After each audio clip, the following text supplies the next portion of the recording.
Look, if Alex Baker can share his bags on YouTube, so can I, right? So today, I want to share with you the projects I actually hold in my private portfolio of gaming projects, and some of these we also hold them within the two public portfolios we share with week in, week out. So you're going to have an insight into some of the projects I do hold, and this is specifically just gaming projects that I hold within my private portfolio. Hi guys, I'm your host, FD465.tv, bringing you an insight into my crypto gaming project that I hold within my private portfolio. And if you like what you hear today, please consider subscribing to our channel, and maybe it might also pay off if you click that notification bell for when we drop more alpha next time. You won't miss out. Or if it's time sensitive, you'll be among the first to see that video and take action accordingly. So guys, the information I'm going to share with you in this video is not financial advice. These are just my own opinions. In this case, these are actually projects I've invested in, and I'm not in any way directing people to go and ape into some of these projects. Some of them are extremely risky, but I also make sure that gaming is only a fraction of my portfolio. It's not, it's probably maybe 5 to 8% of my crypto portfolio. So there you have it. That is my position on gaming. I also excluded some of things I see as gaming, like launchpads. I've got Avalanche. I've got CDFI is another launchpad I've got. So let's jump into this gaming project that I do hold within my private portfolio, but we also hold them within our public portfolios. And I'm going to share with you my expected returns and the target price I'm aiming for. So I'm actually giving you quite a lot here, so bear with me. So the first one is no surprise because it is also part of one of our public portfolios. It is the VulcanForged POR token, which forms part of our 15k to 600k portfolio challenge. I'm expecting returns of 8x from the current price, which is sitting at $5.92. So my target price for VulcanForged as of today, things may change over time. As of today, I'm expecting that price to go to $47.36. Why? I've reviewed a few things, and the research we've done on VulcanForged and the updates we've done on VulcanForged, that's what made me come up with this 8x from current prices. It may very well smash it and probably double it, but I got to go in there with a plan. And my plan will be, if it goes past that and I haven't sold when it say doubles, if it's on its way back, I have to sell at that price. Okay? That is my reasoning. Again, not financial advice. Next project I hold within my private portfolio, and it also forms part of our 15k to 600k portfolio challenge, is BIM. That studio and gaming ecosystem that went to Avalanche, or it's one of Avalanche's subnets, formerly Merit Circle. BIM is also part of our 15k to 600k portfolio challenge, and I'm expecting a 30x from current prices. You might say, what is that? So current prices, we are sitting at just under 2 cents, somewhere thereabouts, or maybe actually 2 cents. So 30x will take us to 61 cents. Now, is that earth-shattering? No, it's actually realistic. So some of the majority of these are going to be conservative, okay? If we get a stupid bull run, it's crazy explosive, some of these numbers will be dwarfed by a huge margin or huge multiples, okay? So just take that as well into consideration. So 61 cents is my target for BIM, and I do hold quite a bag of BIM. Next is Shrapnel and the SHRAP token. Again, this is another Avalanche blockchain gaming project, and Shrapnel also forms part of our 15k to 600k portfolio challenge, and it falls within the mixed portfolio. I'm expecting a 50x on Shrapnel. Why 50x? Because I think Shrapnel is your Call of Duty type of game, and if there's any game that Web2 gamers will come and play, Shrapnel will be one of them. So 50x at current prices sitting at 21.8 cents. My target price is about $10.90. That's my target price. That should actually trigger me to exit or make a decision at the very least. Next is RMRK. Now, this one has been disappointing. I could sit here and tell you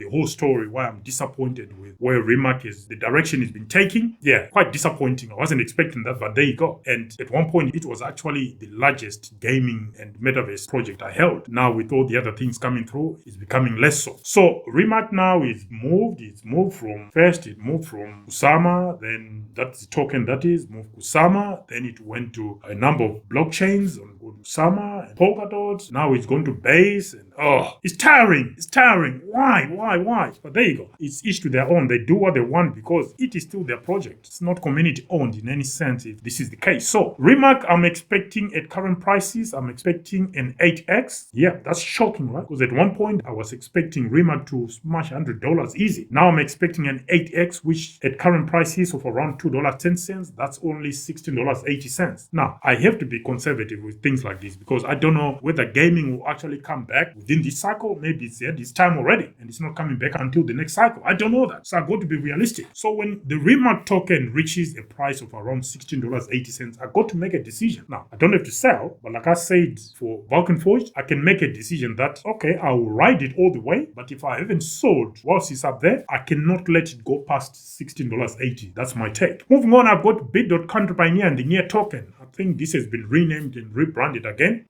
If Metaverse doesn't come back, this could be in serious trouble. And the Bit.countrypioneer and the NEER token is part of our 15K to 600K portfolio challenge. And I'm expecting, at the very least, I'm expecting a 9x. 9x at current prices of 24 cents will take us to $2.13. If that happens, I've got to make a decision. And in most cases, it's exiting, isn't it? But if it rallies past that $2.13, I still got a trigger point that will force me to make a decision before it comes back down there. I mean, there's a risk that it might drop below and then shoots up again and establish a new all-time high. But I'm not here for that. That's not my game. It's someone else's game. My game, that's my plan, and I'll follow that because I've got my own entry prices. I don't follow anyone else's game. Next is Myria and the Myria token. So Myria is one I went in, not at the very bottom, but very close. And I did not go into the nodes play, where you could buy a node and stuff. I didn't do that. So that probably explains why Myria is probably one of the, it's not the smallest, but it's probably somewhere in the middle. It's not one of my largest bags, despite its attractive prices, because of node operators just dumping on you, especially at low circulation. And node operators, some of them have managed to accumulate $500,000 to $1 million from the nodes they have, probably more. So I cannot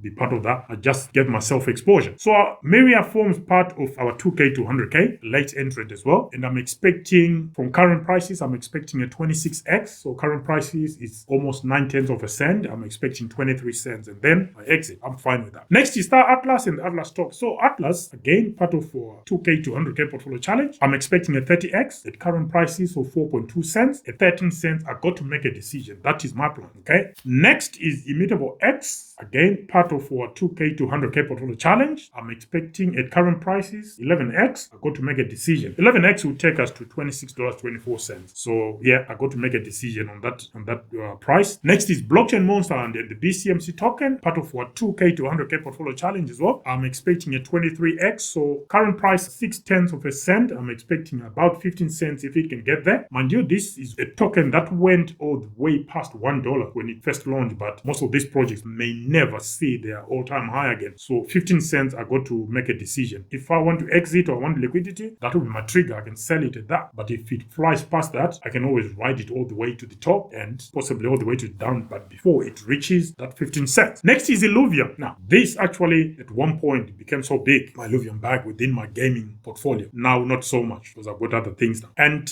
Illuvium is not part of any of the crypto portfolios, but obviously it's part of my private portfolio. I'm expecting a 15x at current prices, which will take us from $80.89 to about $400 or somewhere thereabouts. Now, I was hoping it would go past that, maybe 2, 3, but you never know with this thing. We'll have to reevaluate at the end of the year to see where prices are and where the market is going. But at $1,200, I will exit my Illuvium position. I got Sidus. With this one, I'm expecting a 50x, and at current prices of 0.5 of a cent, that will take us to 26 cents. Is that achievable? I think it's easy. I think it will smash past this, but I've got to be conservative with my estimates so that I do not get too greedy. Anything above that will be a bonus. So maybe when that is triggered, I can start DCAing out of my position. Put it out. Next is Real Fevr. Yeah, it's Real Fevr, isn't it? This one, I held it during the last cycle and actually did quite well with it. I did actually better than some of the decent projects I held because I timed the highs and the enterprise, they were near perfect. Not perfect, but near perfect. So this one here, again, not part of any of the public portfolios, but I hold it in my private portfolio. You could say for segmental reasons, but when I saw the prices we are talking about now, I'm thinking, no, they are going to go in. Because for me, this could potentially be 100x. Because 100x at current prices will take it to 4 cents. So I'm thinking, if I dump a number into this coin, get 100x, it will be decent, right? But it may never get there. So I'm expecting 100x to 4 cents from where we are today. Verasity and the VIA token. This one I will present. We've got a DYO, a risk evaluation that has been gathering dust. But I went into VIA some time ago. I got decent average price there. When I went into VIA, it's closer to the latest lows, yeah. And I'm expecting a 50x. So from current prices of almost 0.6 of a cent, I'm expecting 28 cents. Is that feasible? With what's coming in understand what's going on, possibly. Whether we get there or not, I don't know, but that's a target. That is probably one of the few. I'm thinking Verasity might be a bit of a stretch. It might not, but then you never know. There's still something fishy going on with the tokenomics, especially the maximum tokens available, but you never know. Next is Gamee. Now, already this has been a disappointment. Something has happened, exploit of something, and yeah. So, yeah, Gamee has been a disappointment. I was expecting huge things to come from this. That may still happen because the fundamentals haven't changed. It's just some of the fishy stories that were brought out. It could be one of the insiders. It happened with Evmos, where one of the founders just did a job on the project. It has also happened with Gala. Some of the founders, they are suing each other and stuff. So some of these guys have never seen some of the monies they are dealing with now. So when they see it, they just want to cash out and move on, jet into the sunset. They don't want to deliver on what they promised. I don't know what's happening behind the scenes with both Gala or Gamee. I didn't like what happened. Even now, I'm still biting my lip and adding to my position, but I'm still not happy. That's just what it is. You cannot be happy with what's going on. You know something is dodgy here, and this thing could be on its way down, never coming back, but you're still biting your tongue and closing your eyes, holding your nose, and just putting a little bit more and see what happens. Anyway, for Gamee, I'm expecting a 50x as well from where we are, just over 1 cent, 1.6 cents. That should take us easily to 80 cents in my view. So for Gamee, if there's a project that should do it easily, if everything is in order, it's Gamee. But again, with what's going on, I have no idea. Will it happen? Will it not? I've seen surprises. There are certain projects I'd written off in the past and they came back and surprised me. I've got one such project that is now a massive position within my private portfolio, but it's also in one of our public portfolios. I'm not going to say which one or what position, but you'll be shocked some of the amounts we put in and where that position is. And yeah, it's just ridiculous. But there you go. Anyway, Bloktopia. This, again, I went in because of sentimental reasons, because I held a bag from the previous cycle. I didn't get out. So I've just been trying to average my entry price down. If it moves slightly, I should be fine. And my target price for the BLOK token is around 9 cents, so I'm expecting a 50x as well. And at current prices of almost 0.2 of a cent, it's probably doable. We'll see. I think that's doable. So that will be my target price, and that target price will actually force me into making a decision. And finally, it's COPI in Cornucopias, one of my favorite gaming projects. And I'm also profess that during the previous rally, a month or so back, I had to trim my position. I think I trimmed about 25% of my Cornucopias position, but it's still a sizable bag within my gaming portfolio. And with this one, I'm expecting 40x as well. 40x at current prices of around 7.6 cents. It will take us to about $3.04. So not bad. Again, this could run and run. Things actually work out for the Cardano ecosystem because the game itself is not bad. It's very good. And it combines metaverse as well as gaming. So I think that is a winning formula for most of these projects. So we'll wait and see. So that concludes the 16 projects that obviously all these I hold them in my private portfolio, but to hold VulcanForged, Beam, Shrapnel, Remark, Bit.country in the 15k to 600k portfolio challenge, and Myria, Star Atlas, ImmutableX, Blockchain Monster Hunt in the 2k to 100k portfolio challenge. But all 16, I do hold them in my gaming portfolio. Yeah, I know some people are saying, oh, but that's too much and it's only gaming. Look, some of us, when we're doing these things, you're doing it like a business. You're not messing about, okay? That tells you a bit. We don't mess about. We don't do this concentration, because with concentration, if you lose big, okay? So I'm not saying there's no concentration, because some of the bags in there, yeah, there is heavy concentration, but it's heavy concentration within that. And you never know, with some of these things, what I would wish to do at some point, if we actually hit some of the targets we're talking about, it would be nice to give something back to the community. So you never know, I'm not promising anything, I'm just highlighting some of the things I've got on the table that someone within the research team proposed. I'm thinking, okay, not a bad idea. So anyway, guys, that's it for my rambling on the gaming coins I hold within my private portfolio, as well as the 2 crypto public portfolios we share with week in, week out. Let us know what you think about these holdings. Yes, there will be plenty more that I've not included, and yes, I may not hold your favorite project, but this is latest position. There were certain positions that I had to cash out of because they had a good run, and I'm thinking, I better take some liquidity and consolidate elsewhere. And there were new games coming out as well, because I couldn't just keep piling them on. See, you have to consolidate your position. That's what I did. So anyway, that's it on my gaming position. Maybe going into the future, I may just start being adventurous and sharing a bit more. But I think some of this stuff, as far as especially my private portfolio is concerned, it might be something that I should reserve for the Patreon channel. What do you guys think? Let me know in the comment section. Until the next one, guys, bye for now.